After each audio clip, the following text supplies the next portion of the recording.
We're live. Post-game. Vikings 23, Titans 13. Can we just petition right now to have the Vikings join the AFC South? That sure would be nice, wouldn't it? They're 4-0 against the South this year. Probably played their best game against the best team, ostensibly, in this terrible, terrible division, beating the Texans easily earlier this season. Now 3 in a row where they haven't looked their best, but they have certainly played well enough to win. They did it against the Colts. Last week against Jacksonville was probably the ultimate example of playing just well enough to win, beating Jacksonville 12-7. Oh, by the way, Jacksonville gives up, 52 today? I can't remember what the final score was, but they gave up touchdowns on their first 7 possessions against the Lions today, which last time I checked is not good. So they beat Jacksonville 12-7 last week. They beat the Colts 23-13 this week. Not so much an ugly game. Last week was ugly. This one was a little bit more business-like, workman-like. It was a little weird, too, because for as much as I felt like the Vikings had Tennessee at arm's length pretty much all game, I never felt like they were threatened seriously. But for however much I felt like they had them at arm's length, they didn't quite put them away like you might have wanted them to. They didn't get that one extra score, sustain that one extra possession, do the one thing defensively necessarily to make you say, okay, this game is not just in control, but out of reach for Tennessee. But we're not going to quibble over all of the details. This is an 8-2 team now, an 8-2 team that, let's go back to the start of the season. We didn't think this was going to be a very good team. We didn't, this was supposed to be a bridge year to JJ McCarthy. This was just supposed to be, hey, let's see what else is going to happen. They brought in some defensive pieces, which I thought, hey, that's going to make them competitive at least. This defense, though, has been the story. And yeah, I know Will Levis had a 98-yard touchdown pass. That's a blemish on everything that happened today. But again, they only gave up 13 points. They get Levis on the ground a whole bunch. They confuse him. They do all the things they need to do to win this game again. So, again, the glory split a little bit, I'd say, in this game. I thought Sam Darnold, especially in the first half, had a real good bounce back game from last week. He was far more efficient, far more careful with the football. Yes, he fumbled, lost a fumble, but didn't throw an interception in this game. Much better decisions, made some plays with his feet, extended some drives with his feet, both throwing the ball and running the ball, especially early in the game.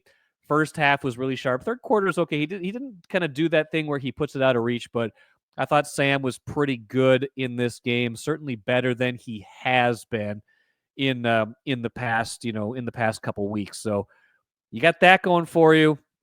Tennessee. So here's the thing. We hosted.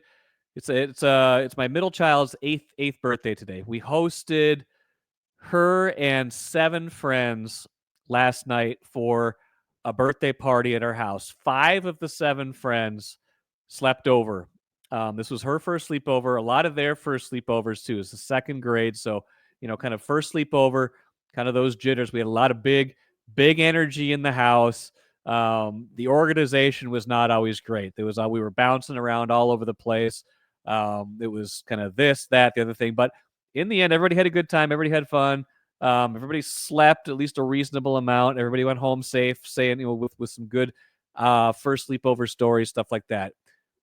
These second graders were more organized than the Tennessee Titans were in a lot of cases. I know the Titans griped about a lot of things. I know they complained about a lot of things, but man, they were not an organized team. They were not an organized bunch in this game. They were just sloppy. They were just kind of a mess. All these pre-snap penalties, 68 for Tennessee. I think he had at least 3 of those silly, so basically the in vogue penalty this year. You're not lined up far enough on the line of scrimmage as a pass blocker. You're not far enough up. That's the in vogue penalty this year. He got like 3 of those, killed like one big play that would have been a touchdown, killed another nice gain as they would have been going forward. Finally, they bench the guy after his third one. They're like, dude, you got to stop doing this. He's like, I don't know if he's coached to do that. I don't know what is the deal, but they're hitting guys late. They're just not a very disciplined team, and their coach, I don't know, maybe they get it from the coach. Let's watch this. This was after, again, okay, the Vikings definitely benefited from some calls. I'm not saying they didn't, but we're going to talk about this play right here. Lone setback is Ty Chandler. Darnold fakes the pitch. They protect. Simmons coming. That pass incomplete. Addison was leveled by Baker. That's a fourth down play. Personal foul, unnecessary roughness, defense number 44. That should not be. Half a distance to the goal line. Automatic first. Physically held back. He is irate. Yes, I irate. don't blame him. You know, I know it's a fine Titans line coach, when it comes irate. to hitting First wide year with the team, receivers in a trying to build position, this thing up.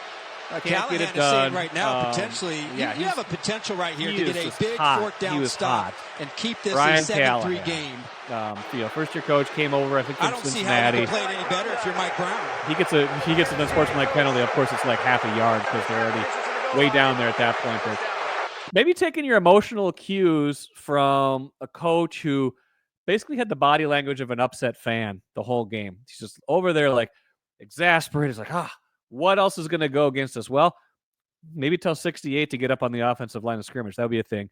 I thought the call on Jefferson where they extended the drive on they get the illegal contact, that was kind of a bad call. The Addison play that I just showed you, that could have gone either way. I didn't think it was a great call. I don't quite know what these defensive backs are supposed to do. They're trying to break up a pass, but they have been calling that he was defenseless. It was close to the head and neck. It's a close one. It's absolutely obviously a huge play in the game because it's a fourth down play. The Vikings score right after that to make it, I think, 13-3. Parker Romo misses an extra point. That's how you know he's a Vikings kicker. He misses an extra point, but he did make a field goal later to make you feel a little bit better about that. He made his other 2 extra points. So the Titans just sloppy. Titans were not a well-run, well-oiled team. Like I said, I think the second graders, the by and large 8-year-olds, some of them probably still 7, they were a little bit more organized in the sleepover that we hosted. They also fared better, our second grader and her friends, I think, than the announcers. That crew was awful. I mean, right from the start, I think they called Josh Metellus early on. I heard that. They were constantly getting things wrong. My favorite was when the Vikings were back to receive a punt, and I don't know if it was the analyst or the play-by-play guy, probably the play-by-play guy, says Addison calls for the fair catch. First of all, Jordan Addison was not back there. It was Brandon Powell.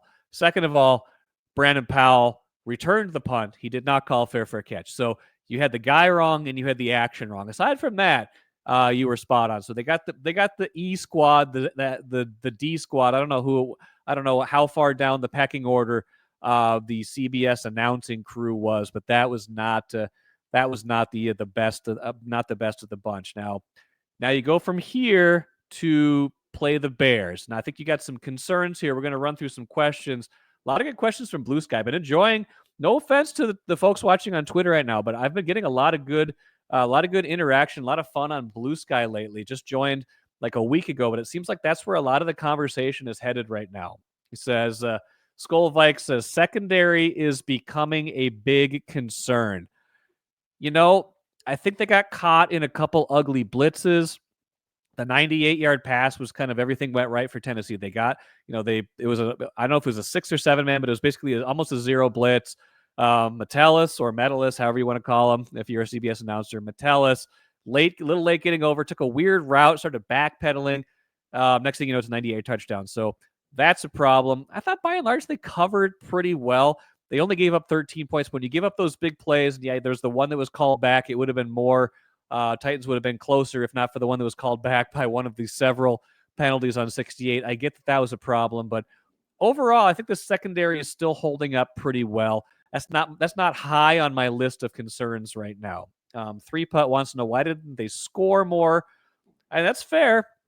I thought there was plenty of opportunity there to score more on this Titans defense. It's not a great Titans defense. I thought they got pushed around a little bit on the line of scrimmage in some cases. The protection got better, kind of more in those middle 2 quarters where they started to do some damage. But Darnold took some hits in making his throws today, so I thought that was impressive on his part. I think they didn't score more just because a little bit of lack of execution. I think Darnold missed some throws. I'm not a lip reader, and I haven't heard KOC do his whole post-game presser yet, but I think he said to Darnold a couple times, or like he was exasperated with Darnold a couple times because he missed, missed a couple things that he made some throws, like some throwaways, or tried to hit some stuff on the sideline where I think KOC is saying, hey, that guy was wide open. This guy over here, your read's got to take you there before you lock on over here. So I think there's still some of those teachable moments, even though the numbers by and large for Donald were pretty good. I think it was 20 of 32, almost 250, 2 touchdowns, no interceptions, over 100 passer rating. He was much better, but I think he also missed a few plays. They didn't quite get it clicking in the running game. Didn't get it going at all today, and that was a big part of the problem too. Humany said the running game, obviously, but where is it not working specifically? Offensive line struggling. Jones clearly not healthy, but looks like he's running hard. Yeah, I can't put my finger on it. The running game was a lot more dynamic earlier in the year. They did make a swap on the offensive line today. Dalton Reisner came in, started this game. Ed Ingram out. Dalton Reisner, generally a better pass blocker than a run blocker. Ed Ingram, generally a better run blocker than pass blocker. The way Andrew Kramer, my coworker, has explained it is Ed Ingram makes a lot of mistakes, but when it clicks, his best plays will be better than Dalton Reisner's best plays. His worst plays will probably be worse than Dalton Reisner's worst plays. Dalton Reisner probably gives you a little bit more steadiness, but not entirely spectacular. And he's not really going to move anybody in the run game. And I wonder if they felt that a little bit today, even though we all love to pile on Ed Ingram and his foibles. So maybe that switch in offensive line, probably the Aaron Jones injury. I don't feel like Cam Akers has given them a ton. He was okay, made some decent runs. Disappointing year from Ty Chandler this year. I just don't feel like he's given him a whole lot of juice either. Kind of frustrating that they can't find a running back. They can't find a young running back. You've seen a lot of these teams, they draft a guy in the 5th round. Next thing you know, he's in the starting lineup. He's good. They have not found that here. So I think it's a little bit of everything. I think the running game has by and large been better this year. I think the running yards per game was up around 120, 125 coming in the game, but it was not clicking today. That was another part of the reason why they just didn't score more in this game. A couple more questions. Mark asking if the non-existence of the running game is a KOC issue, a lack of creativity. I don't know. I think KOC's been more committed to it this year, but when it's 3rd and 1, I almost just would rather them not run the ball because it's not been successful this season. So I think they've got some problems there. They got some stuff to figure out. It's not been a fun thing to see. Last question. Omelet says, Bears more dangerous now with a new offensive coordinator? It's a good question. That's the opponent next week. Bears were much better today. Probably should have beaten the Packers. Lost 20-19. Had a field goal blocked after giving up a late touchdown to Green Bay. That will be a bigger test next week and than it was before the Bears fired their offensive coordinator. So that could be, a Bears team that's a little bit more frisky, although the Bears now 4-6. Probably demoralized a little bit from the result today, understanding they're now, 3 games back of anybody else in the division, 4 games back of the Vikings. So I still think the Vikings go into that game with a good chance to win and should have a good plan against another young quarterback, Caleb Williams for Brian Flores to torment. But by and large, I thought they played okay today. They played well enough to win. They're going to have to start playing better at a certain point this season. I don't know if it has to start in the Bears game. I think they have to be sharper, though. They still had some silly turnovers. Yeah, Darnold got labeled with the one that was the pitch. The pitch was a turnover.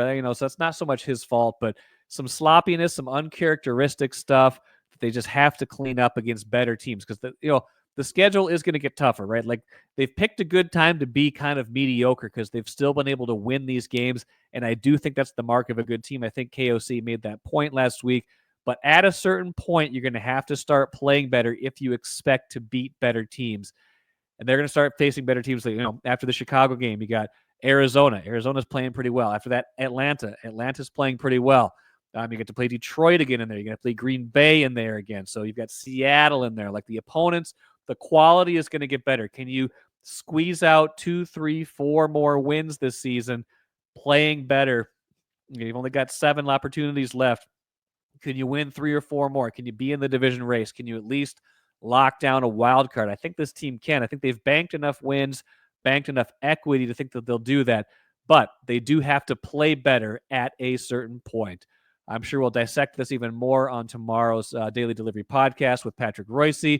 I'm sure the Access Vikings guys are going to do one tonight as well. So listen to that wherever you get your podcasts. Thanks for listening to this post game. I'll talk to you again later.